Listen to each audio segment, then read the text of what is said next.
السلام عليكم ورحمة الله وبركاته. طلابنا حبايبنا ازيكم عاملين ايه؟ ابطال الصف الاول الثانوي. النهاردة ان شاء الله معانا حل اول اختبار في المراجعة، اختبار على الدرس الاول مهم جدا جدا جدا، بيلم لنا تكات كتيرة في الدرس الاول. كوباية القهوة بتاعتك او كوباية النسكافيه بتاعتك ويلا بينا. اول سؤال عندي يا شباب في الاختبار بيقول لي ركز ولد ديورانت في تعريفه للحضارة على الجانب نقط. في الاول يا شباب عشان نعرف نحل السؤال صح فصص السؤال، امسك السؤال كده كلمه كلمه وحاول تحل السؤال قبل ما تروح للاختيارات. تعال نعملها. بيقول لي ركز ولد ديورانت. مين ولد ديورانت ده؟ قال لي ولد ديورانت ده راجل مؤرخ واديب امريكي. يعني ايه يا شباب؟ يعني راجل بيكتب في التاريخ من امريكا. الراجل ده يا شباب عرف لي الحضاره وكلنا حافظين التعريف بتاعه. الراجل ده قال لي يعني ايه حضاره؟ قال لي الحضاره هي نظام اجتماعي يعين يعني يساعد الفرد على زياده انتاجه الثقافي، على زياده انتاجه ايه؟ الثقافي. شباب لما اجي ابص للتعريف ده هلاقيه مركز على حاجتين مهمين جدا، ان الحضاره نظام اجتماعي. طب يعني ايه يا مستر نظام اجتماعي؟ بص يا شباب، نظام اجتماعي يعني العلاقات بين الناس، العلاقات بيننا ده اسمه نظام اجتماعي. فكأن ولد ديورانت بيقول لي ان الحضاره شويه علاقات بتساعد الفرد انه يزود انتاجه الثقافي. يبقى من خلال التعريف ده يا شباب ولد ديورانت ركز على الجانب الديني، ما فيهاش سيره حاجه دينيه، يبقى ده كده بره. ركز على الجانب المادي. شباب يعني ايه مادي؟ المعلومات اللي بتتقال زياده دي سجلها في الكراسه بتاعتك في السكتش بتاعك. يعني ايه مادي؟ اي حاجه بشوفها واقدر المسها ماديه. السبوره دي ماديه، القلم ده مادي، الكاميرا اللي قدامي ماديه، هدومي ماديه. اما شباب الحاجات اللي مش بشوفها ومش ملمسها دي اسمها معنويه. حاجه مش بشوفها ومش ملمسها اسمها معنويه. مثلا النظام الاجتماعي، علاقات بين الناس، هل انا بشوف شكل العلاقات؟ لا، يبقى معنويه. الثقافه، هل انا بشوف الثقافه؟ معنويه. اجي اقول لك مثلا الفكر بتاع المصري القديم، الفكر هل انا بشوفه؟ لا، معنويه. فهنا هل ولد ديورانت ركزت على الجانب المادي ولا المعنوي؟ بقول لك نظام اجتماعي يعني علاقات بين الناس. بقول لك ثقافه، هل النظام الاجتماعي والثقافه دي علاقات ماديه؟ لا، معنويه. يبقى ولد ديورانت ركز على الجانب المعنوي مش المادي، يبقى الاجابه دي غلط. تالت حاجه ولد ديورانت ركز على الجانب العسكري. هل التعريف ده فيه حاجه عسكريه؟ يبقى ده غلط. يبقى ولد ديورانت ركز على الجانب ايه يا شباب؟ الجانب الاجتماعي. يبقى الاجابه ان ولد ديورانت ركز على الجانب الايه؟ الجانب الاجتماعي. السؤال الثاني يا شباب، قامت العديد من الحروب، حروب كتيره جدا قامت بين الامبراطوريه الفارسيه وبين الامبراطوريه الرومانيه. التاريخ يا شباب كتب التاريخ مليانه، وخش اقرا عن كميه الحروب اللي كانت ما بين الفرس والروم. فده يا شباب بنقول عليها ان ده تماسك حضاري ولا تواصل حضاري ولا تنوع حضاري ولا صراع. شباب السؤال بيقول لي في حروب كتيره قامت ما بين الفرس والروم، وخلي بالك الفرس والروم دول كانوا اعظم حضارات العالم القديم، اقوى قوتين في العالم في الوقت ده، بيتعاركوا كتير مع بعض. فهل ده بيعبر لي عن التماسك اللي بينهم؟ بالعقل لا، يبقى دي غلط. هل ده بيعبر لي على التواصل؟ اتنين بيضربوا ببعض، تواصل ايه؟ غلط. بيعبر لي على التنوع؟ مفيش حاجه لها علاقه بالتنوع، خطأ. اخر حاجه بتعبر لي عن الصراع الحضاري. ايوه ده بيحارب ده، بينهم حروب، بينهم عركه، يبقى ده بيدل على ايه؟ على الصراع الحضاري.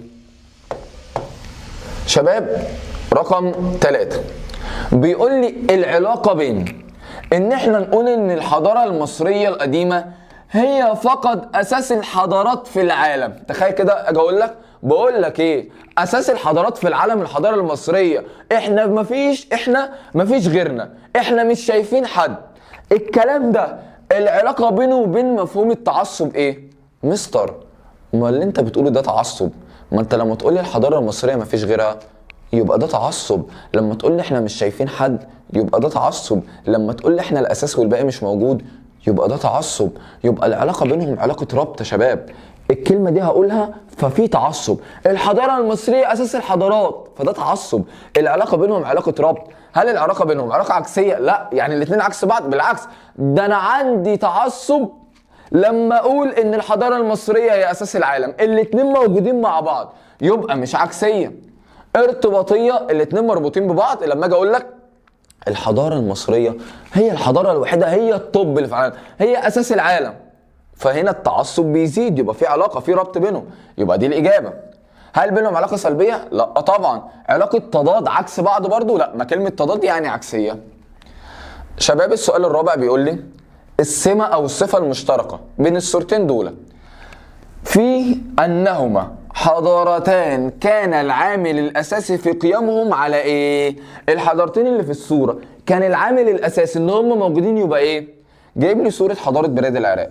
هو حضارة بلاد العراق دي كانت موجودة أو قامت على أساس إيه؟ إن كان عندها نهر فقامت على الزراعة. حلو قوي. تاني صورة للحضارة المصرية، هي الحضارة المصرية حضارة إيه؟ برضو المصري كان عايش على الهضبة، نزل لقى نهر النيل، زرع، يبقى دي كمان حضارة زراعية. يبقى الاتنين قاموا على أنشطة إيه يا شباب؟ أنشطة زراعية ولا صناعية؟ لا يا مستر زراعية. ولا تجارية؟ لا زراعية. ولا صيدية؟ لا، الإجابة أنشطة إيه؟ زراعية. السؤال رقم 5 شباب بيقول لي نزل الوحي على الرسول صلى الله عليه وسلم في غار حراء أثناء تعبده فيه. الرسول كان قاعد بيعبد ربنا في غار حراء، نزل عليه الوحي. فبيقول لي من خلال دراستك إلى أي العصور ينتمي ذلك الحدث؟ حدث نزول الوحي على النبي وظهور الإسلام. إيه ده مستر؟ مش ظهور الإسلام ده يعني عصور وسطى؟ أيوة، بس اللي احنا عايزين ناخده من السؤال مش إجابة السؤال. سهل أوي أقول لك الإسلام نزل أو ظهر إمتى والوحي نزل على النبي إمتى، هتقول لي في العصور الوسطى. لكن يا شباب تعالى نتكلم على العصور الوسطى ونسيب السؤال شوية. شباب العصور الوسطى، وسجل المعلومات دي عندك، هي عصور بنقول عليها كده شباب مصبوغة بالصبغة الدينية. يعني من الآخر يا شباب العصور دي معظم الأحداث اللي حصلت فيها أحداث ليها علاقة بالأديان. فاجي أنا أقول لك مثلا حصل فيها حاجات في الشرق عندنا احنا هنا، وحاجات في الغرب في أوروبا. فنيجي يا شباب نشوف ايه اللي حصل في أوروبا في العصور الوسطى. قال لي أول حاجة انتشار المسيحية. شباب انتشار المسيحية ده دين ولا مش دين؟ دي دينية. وركز عندك يا شباب، أنا بقول لك انتشار المسيحية كان في العصور الوسطى، بس خلي بالك اوعى يلخبطك ظهور المسيحية في العصور القديمة. سجل دي عندك، انتشار المسيحية في العصور الوسطى، ظهور المسيحية في العصور القديمة. اجي يا شباب اخد حصل ايه تاني في العصور الوسطى في اوروبا. تاني حاجة يا شباب سيطرة الكنيسة الكاثوليكية على كافة الحياة في أوروبا. شباب بقى اللي متحكم في كل حاجة في أوروبا الكنيسة الكاثوليكية، متحكمة في كل حاجة. ده أدى شباب لانتشار الجهل في أوروبا، انتشار التخلف. واحد لو راسه وجعاه يقولوا له لا ما تروحش تكشف، انت عليك جن، انت عامل ذنوب. انا عندي صداع اروح اكشف؟ لا، كان كل حاجة يربطوها بالدين بالكنيسة بتاعتهم. فده ادى ان يحصل في اوروبا جهل وتخلف. زي يا شباب كمان ظهر في اوروبا حاجة اسمها نظام الاقطاع. ايه نظام الاقطاع ده يا شباب؟ انا دلوقتي ملك عايز حد يحميني وقت الحرب، فاروح اجيب الامراء واقطع لهم جزء من الارض. كلمة اقطاع جاية من تقطيع، بديهم جزء من الارض، كأني بقطع حتة من الارض وبديها لهم واقول له يا عم الامير خد الارض دي اعمل اللي انت عايزه فيها، بس لما تقوم حرب او تحصل حاجة تيجي تدافع عني. فالامير يروح يدي الارض للفلاحين، يقول لهم يا فلاحين الارض معاكم، كلوا واشربوا منها، اشتغلوا منها، بس يوم ما تحصل حرب هتيجي تدافعوا عني. فلو الملك حصل له مشكله يقول للامير ايه، انا مش مديك الارض عشان تدافع عني، فالامير يروح يجيب الفلاحين، تعالى بقى يا عم الفلاح عشان عندنا حرب. ده بكل بساطه وبشكل سريع يعني ايه اقطاع. نظام الاقطاع ده ظهر في اوروبا في العصور الوسطى. يبقى شباب لما اكلمك على العصور الوسطى في اوروبا، انتشرت المسيحيه، سيطره الكنيسه، انتشار الجهل والتخلف، ظهور نظام الايه؟ الاقطاع. طب يا مستر ده بالنسبه لاوروبا، ايه اللي حصل عندنا في الشرق في العصور الوسطى؟ خد عندك اول حاجه ظهور الاسلام. ظهور الاسلام يعني نزول الوحي على سيدنا محمد صلى الله عليه وسلم. يبقى شباب السؤال لما قال لي نزول الوحي على سيدنا محمد امتى؟ كان في العصور الوسطى شباب، دي العصور اللي مسبوقه بالصبغه الدينيه. شباب تاني حاجه حصلت عندي في العصور الوسطى عندنا في الدول الشرق، انتشار الفتوحات الإسلامية. مش بس الدين الإسلامي ظهر، ده كمان المسلمين بدأوا يفتحوا دول، بدأوا يدخلوا الدول في الإسلام. كمان يا شباب في العصور دي عندنا حصل ازدهار للحضارة الإسلامية، لدرجة يا شباب إن المسلمين حكموا من الصين شرقا للأندلس غربا. المسلمين حكموا من اول الصين لحد الاندلس. الحضاره ازدهرت جدا جدا جدا. دي يا شباب العصور الوسطى عندنا في الشرق. يبقى شباب انا خدت العصور الوسطى في اوروبا في الغرب وعندنا في الشرق. في اوروبا قلت انتشار المسيحيه، سيطره الكنيسه الكاثوليكيه على كل نواحي اوروبا، انتشار الجهل والتخلف، اخر حاجه ظهور نظام الاقطاع. طب لما اخد اللي حصل عندنا احنا في الشرق، لا، ظهور الاسلام، انتشار الفتوحات، ازدهار الحضاره، واخر حاجه شباب بنقول ان اي حاجه ليها علاقه بالدين الاسلامي بقول عليها عصور وسطى. سجل المعلومات دي عندك، اكتب عندك واحد، اي فتح لاي قائد اسلامي اختار في الامتحان عصور وسطى. يجي يقول لك ايه مثلا؟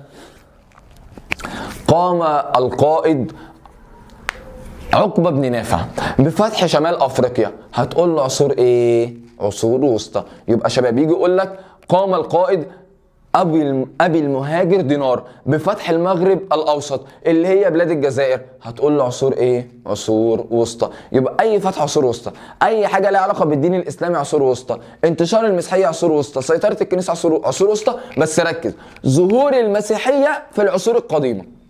نرجع تاني الى الأسئلة شباب. يبقى نزل الوحي على الرسول وهو يتعبد في غار حراء في العصور الوسطى.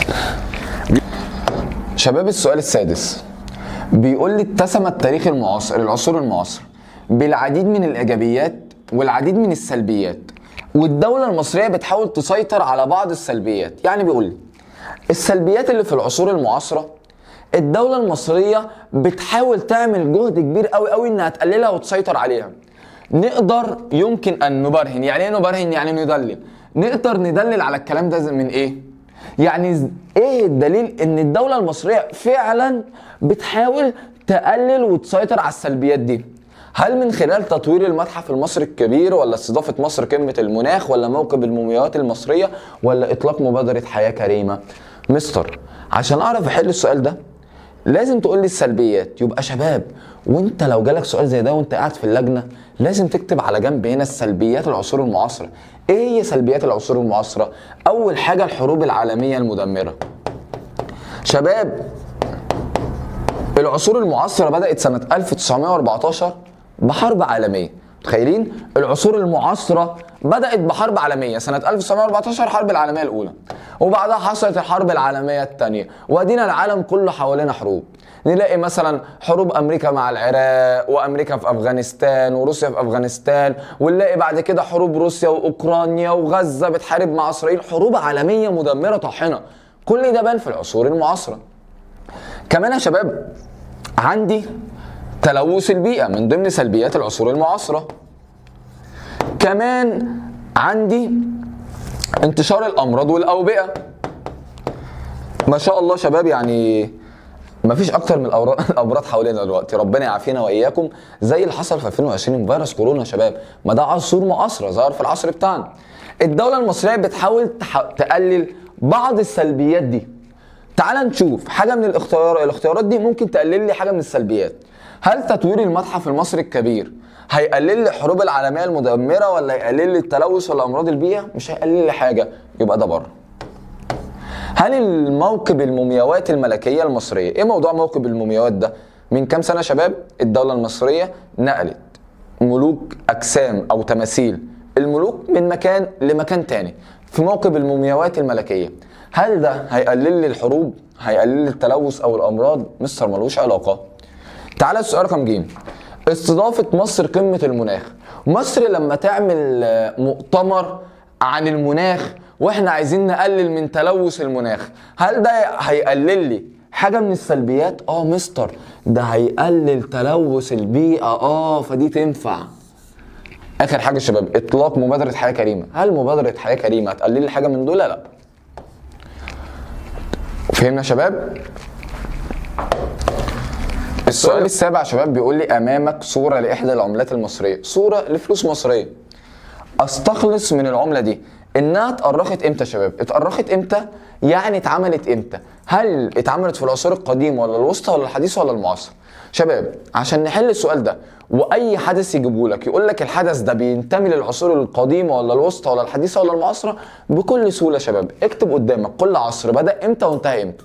لو كتبت قدام كل عصر بدا امتى وانتهى امتى هتعرف تحل. العمله دي مكتوب عليها تاريخ 1956. انا دلوقتي عايز اعرف 1956 في العصور القديمه ولا الوسطى ولا الحديثه ولا المعاصره؟ شباب الفكره مش في السؤال ده سهل، انه يجيب لي اي تاريخ، اي حدث مع التاريخ بتاعه ويقول لك هو في انه عصر. اقف قدام كل عصر واكتب بيبدا امتى وينتهي امتى. تعالى في العصور القديمه، احنا خدنا ان العصور القديمه بتبدا اواخر الالف الرابعه قبل الميلاد، لما الانسان عرف الكتابه، لحد سنه 476 ميلاديا لما سقطت ووقعت روما عاصمه الامبراطوريه الرومانيه الغربيه. والعصور الوسطى بتبدا من 476 لحد 1453. العصور الوسطى بتبدا من اول ما روما وقعت لحد 1453 ما القسطنطينيه عاصمه الدوله الرومانيه اللي في الشرق وقعت. احنا عارفين ان الدوله الرومانيه كانت مقسومه لاثنين، جزء في الغرب جزء في الشرق. جزء اللي في الغرب عاصمته روما، جزء اللي في الشرق عاصمته القسطنطينيه. روما وقعت فانتهت بها العصور القديمه وبدات العصور الوسطى. العصور الوسطى بدات بسقوط روما وانتهت بسقوط القسطنطينيه عاصمه الامبراطوريه الرومانيه اللي في الشرق اللي بقول عليها الدوله البيزنطيه. عندي العصور الحديثه بقى كده يا شباب بتبدا 1453 لحد 1914، والتاريخ المعاصر من 1914 الى الان. انا بس عايز اطلعك بمعلومه قبل ما اخش على السؤال، ان كل عصر بيبدا باللي انتهى بيه العصر اللي قبله. بمعنى العصور القديمه انتهت 476 ابتدت بقى العصور الوسطى. العصور الوسطى انتهت 1453 ابتدت بقى العصور الحديثه. العصور الحديثه انتهت 1914 ابتدت بقى التاريخ المعاصر. يبقى شباب كل عصر والتاني في بينهم حدث مشترك.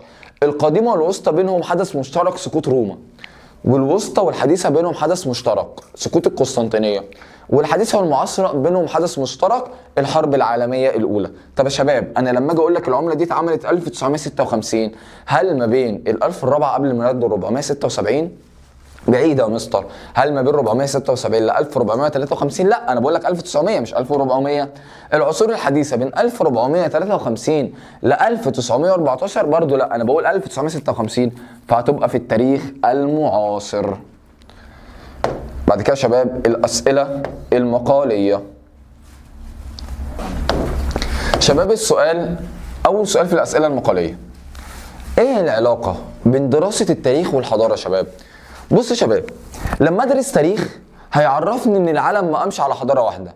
دراسه التاريخ هي اللي بتوضح لي جوانب الحضاره، بتوضح لي الجوانب الماديه بتاعه الحضاره، الحاجه اللي اقدر اشوفها والمسها. لما اجي اقول لك الاهرامات جوانب ماديه في الحضاره المصريه، المقابر، المعابد، دي جوانب ماديه اقدر اشوفها. وكمان يا شباب التاريخ بيوضح لي الجوانب المعنوية بتاع كل حضارة، بدرس الفكر بتاعهم، الأدب، اللغة، الثقافة. يبقى شباب بقول إن التاريخ يوضح أن العالم لم يقم على حضارة واحدة.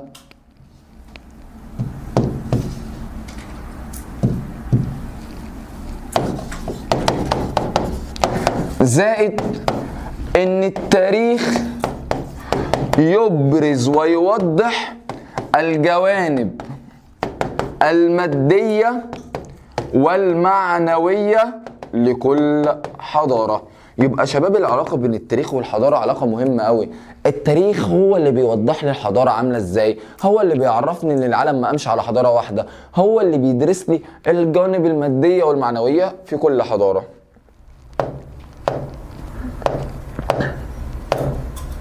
السؤال اللي بعد كده يا شباب بيقول لي دلل على صحة هذه العبارة. هات دليل يا شباب ان العبارة دي صح، ان العلاقة بين الامن والحضارة علاقة طردية. بص يا شباب، علاقة طردية يعني حاجة بتزيد قدامها حاجة كل لما تزيد في حاجة تزيد معاها.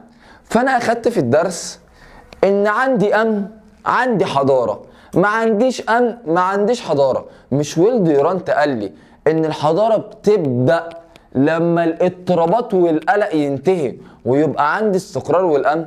يبقى شباب كلمة علاقة طردية يعني حاجة بتزيد قدام حاجة. فلما اجي اقول لك هل العلاقة بين الامن والعلاقة بين قيام الحضارة علاقة طردية، يعني لما يكون عندي امن عندي حضارة، هقول له طبعا كلما وجد الامن وجدت الحضارة. الدليل برضو على الكلام ده شباب كلام ويل ديورانت، الراجل المؤرخ الأديب الأمريكي اللي قال لي إن الحضارة تبدأ مع انتهاء الاضطرابات. الحضارة بتبدأ لما الاضطرابات تنتهي والقلق وحدوث ايه يا شباب؟ الاستقرار والأمن. ويل ديورانت قال لي بص من الآخر كده يا معلم، عندك حضارة يبقى كان بسببها امن. الامن هو اللي بيعمل لك الحضاره، في امن في حضاره، مفيش امن مفيش حضاره. اخر حاجه يا شباب، ايه العلاقه بين النهضه الاوروبيه والثوره الصناعيه والاستعمار؟ ايه العلاقه ان اوروبا يحصل فيها تقدم يحصل فيها نهضه بالاحتلال والاستعمار؟ بص يا شباب، اخدنا في العصور الوسطى عصور الظلام في اوروبا ان اوروبا يا شباب كانت فيها جهل وتخلف واقطاع. حصل بعد كده ان حصلت نهضة في اوروبا، حصل تطور في اوروبا.